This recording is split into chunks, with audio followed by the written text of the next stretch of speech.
The Canadian tundra is home to musk oxen, an ancient species of herbivore that graze the northern plains.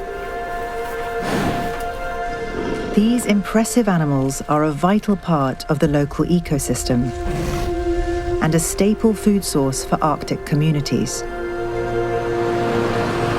But a changing world is threatening their survival.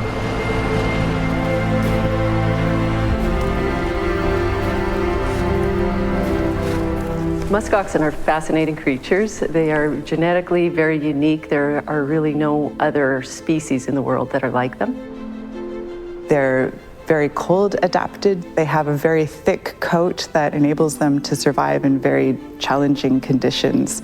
And also they're an important food source for a number of large carnivores, including Arctic foxes and wolves.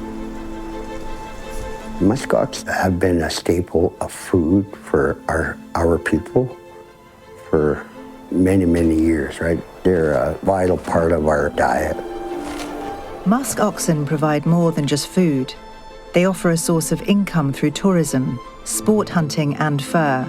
But as their numbers fall, the ecosystem that depends on the species is coming under threat.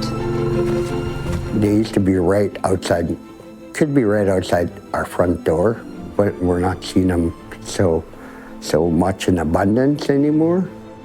They're still there, but they're harder to get and hunt now. This reduction in numbers is in part due to a warming climate.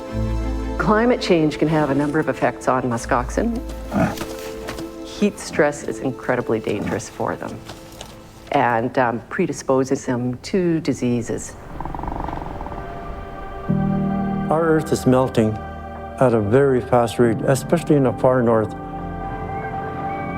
Animals all adapt, but if things are too fast, they will not adapt quick enough and slowly disappear. In addition to a changing climate, the muskox population is being impacted by disease. During the last decade, we've recognized a new bacterium in muskoxen. The name of it is Erysipelathrix ruseopathy. This bacteria is deadly to muskoxen. Some of our collaborators from the government of Nunavut were able to actually observe animals that were sort of stumbling a little bit, looking like they were struggling to stand, and literally within a few hours these animals had died from the infection. Diseases come and go in wildlife populations, and we thought that maybe this was a little blip, but we haven't seen those populations recover, and in fact they continue to decline. With numbers down by over 70%, the impact on local hunting communities has been significant, with this important food source becoming harder to find. Our people go very long distances to find the muskox nowadays. We are worried that food source has already started being a little bit of an insecurity, and when people are hungry, we do not do well. To save the musk oxen, scientists and local communities are working together.